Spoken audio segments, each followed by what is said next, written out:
narito na ang wakas ng mundo. Sa labas, madilim ang langit, malungkot ang mga kalsada. Ilang minuto bago nyon, isang zombie sa loob ng ambulansya ang umuungol. Gok group, sabi ni Kang Hakchiol, may dalawa sa upuan sa harap kapag pinaandar ang sasakyan. Makakabuelta ba tayo pabalik? Sumagot si Professor Seo Jae-hoon, malinis ang daan sa likod, kaya siguradong, pero paano natin ito haharapin?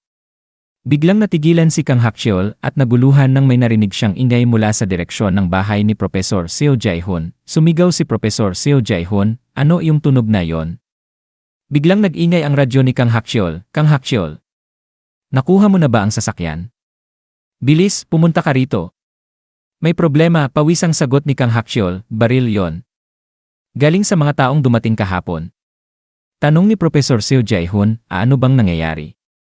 Sigaw ni Kang Hakchiol, bilis, Professor, mas mabuti kung gamitin agad ang rifle. Kapag binuksan mo ang pinto ng driver, ako ang babaril. Pagkatapos kong barilin ang mga nasa harap, siguradong dadagsa ang mga infected, kaya bilisan mo rin sa likod. Sumagot si Professor Seo Jae-hoon. Sa bahay ni Professor Seo Jae-hoon, bumaba ng mabilis si Jung Min-jun sa hagdan nang marinig niyang sumisigaw ang kuya mula kahapon sa labas ng pinto, pakibuksan. Mamamatay na ako kung ganito. Agad binuksan ni Jung Min-jun ang pinto, bilis, pasok, anya, sumagot ang lalaki, salamat. Pero biglang tumalon mula sa likod ang kaibigan niyang zombie na, nagulat si Jung Min-jun nang daganan ng zombie ang lalaki, sigaw ng zombie, gra. Sigaw ng lalaki sa sakit, Vaa. Tulungan mo ako. Iligtas mo ako. Sumilip si Hanyena sa labas at nagulat, umungol ang zombie, gruwo. Sigaw ni Jung Min-jun, Ginoo. Sigaw ni Hanyena, dumadagsa na ang mga infected, Jung Min-jun. Bilis, pumasok ka na. Bigla siyang natigilan nang may makita sa unahan. Gulat niyang bulalas nang makita niyang tumatakbo papalapit si Lee Bong-ju. Sabi ni Lee Bong-ju, nahanap kita. Napaupo si Hanyena sa lupa sa sobrang gulat habang agad isinara ni Jung Min-jun ang gate. Sigaw ng lalaki sa labas, tulungan niyo ako. Umuunggol ang mga zombie, giik, gra. Hinal ni Jung Min-jun, huff, naninig pa rin si Hanyena. Ano yung bagay na yon?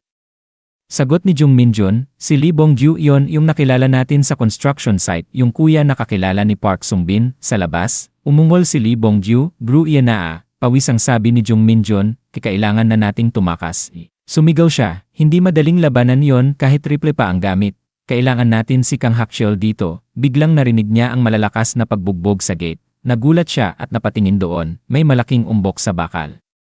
Lumabas si Moon Jun sa bahay at nagtanong, anong nangyayari dyan sa labas? Sigaw ni Jung Min-jun, pumasok ka na, ginang, dalhin mo si Ha-jun at magtago kayo sa ikalawang palapag. Sabi ni Jung Min-jun sa sarili, apoy, tama, Molotov cocktails. Tumingin siya kay Hanyena at sinabi, Hanyena, makinig ka sa akin ng mabuti, kailangan mo akong tulungan.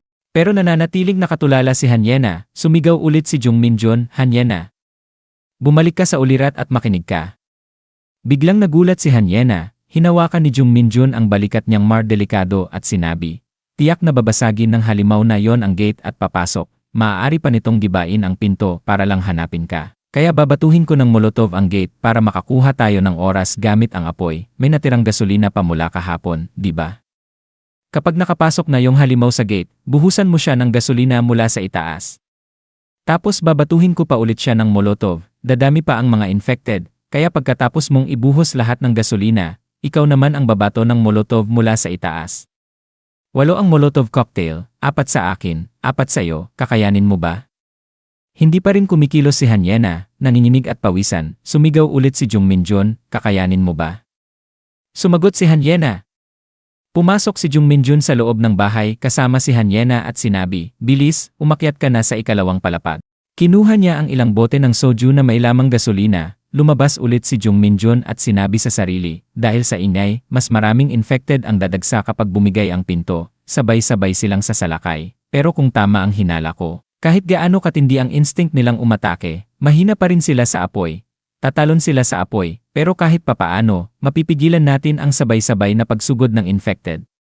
Ibinato ni Jung Min-jun ang isang molotov sa harap ng gate. Biglang, sa isang malakas na suntok, nabuksan ni Lee Bong-ju ang gate. Umungol siya, bro. Habang papasok siya, sabi ni Jung Min-jun sa sarili, ang pinaka-importante. Tawag ni Lee Bong-ju, yan na habang dahan-dahan siyang lumalakad papasok sa apoy. Isip ni Jung Minjun, kapag hindi natin na unang pinatay ang halimaw na yon, tapos na tayo. Sigaw ni Hanyena, nahanap mo ba ako, hayop kang manyak? Binuhusan niya ng gasolina si Lee Bongjiu, umungol sa sakit si Lee Bongjiu, Ibinato ni Jung Minjun ang isa pang molotov at sumigaw, bumalik ka sa impyerno, halimaw. Sumabog si Lee Bongjiu sa apoy, sigaw niya sa matinding hirap, kii. Sigaw ni Jung Minjun kina Hanyena at Moonjon, kulang pa yan. Kahit binakuran ko ng apoy, may nakalusot pa ring isa o dalawa, kaya tuloy lang sa pagbato at pag-atake.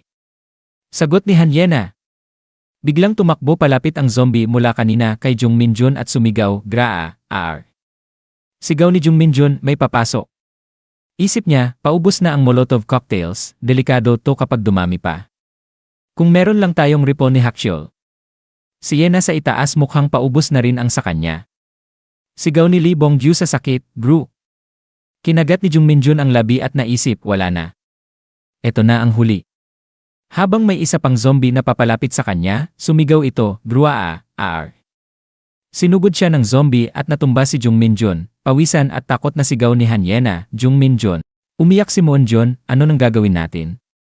Sabi ni Hanyena, kapag ibinato ko ngayon, masusunog din si Minjun. Bababa ako agad para tumulong. Sumigaw siya, Jung Minjun. Tiisin mo pa sandali. Isa pang zombie ang tumakbo papunta sa kanya, sumisigaw, Graa, ar. Ang zombie sa ibabaw ni Jung Minjun ay umungol, Graa, Graa. Kinagat ni Jung Minjun ang labi at sumigaw, huwag kang bumaba, magtago ka, Hanyena. Pilt niyang itinulak ang zombie palayo sa kanya, sa isip niya, kapag may pumasok pang infected tapos ganitong dagsa hanggang dito na lang tayo, sa huli, biglang binaril sa ulo ang zombie sa ibabaw niya. Sumabog ang dugo sa mukha ni Jung Minjun habang napapikit siya, kadiliman, dahan-dahan niyang iminulat ang mga mata at nakita ang madilim na ulap sa langit. Pagkatapos ay narinig niya ang boses ni Kang Haksyol, tumayo ka. Muling sumigaw si Kang Haksyol, tumayo ka bago pa dumating ang iba. Bagamat nanlalata pa rin, bulong ni Jung Minjun, Kang Haksyol. Tinulungan siyang tumayo ni Kang Haksyol, samantala, si Lee Bongjiu, na patuloy pa ring nasusunog, ay sumisigaw, kiek. Sumigaw si Kang Haksyol sa iba, bilisan nyo. Sa labas, may mga zombie na nakarinig ng ingay at nagsimulang sumugod papunta sa bahay, sumisigaw, Graa, kyaa. Ar. Binuksan ni Kang Haksyol ang likod ng ambulansya. Sa loob, may babaeng zombie na sumisigaw, kiik, binaril niya ito at sinabi sa sarili, huling bala na. Sumakay si Moonjon at ang iba pa sa ambulansya at isinara ang mga pinto. Sumakay din si Kang Haksyol at sinabi kay Professor Seo Jae-hun, tara na. Sumagot si Professor Seo Jae-hun. Nang pinaandar niya ang makina, may mga zombie na tumakbo papunta sa sasakyan, sumisigaw, Graa, ar. Mabilis na umarangkada ang ambulansya. Pawisang sumulyap si Professor Seo Jae-hun sa side mirrors. Nasusunog ang bahay sa likuran nila habang hinahabol sila ng mga zombie. Unti-unting nilalamon ng apoy ang bahay sa malayo. Lalo siyang pinagpawisan habang niliko ang sasakyan papunta sa magulong mga kalsada. Ilang sandali pa, habang unti-unting dumidilim ang paligid. At dito na nagtatapos ang video natin ngayon. Maraming salamat sa panonood, sobrang na-appreciate ko kayo lahat. Kung nagustuhan nyo ang content, huwag kalimutang i-like at mag-subscribe para hindi nyo ma-miss ang susunod na mga videos. May gusto kayong sabihin o may tanong? Mag-comment lang sa baba, gusto kong marinig ang opinyon nyo. Hanggang sa susunod.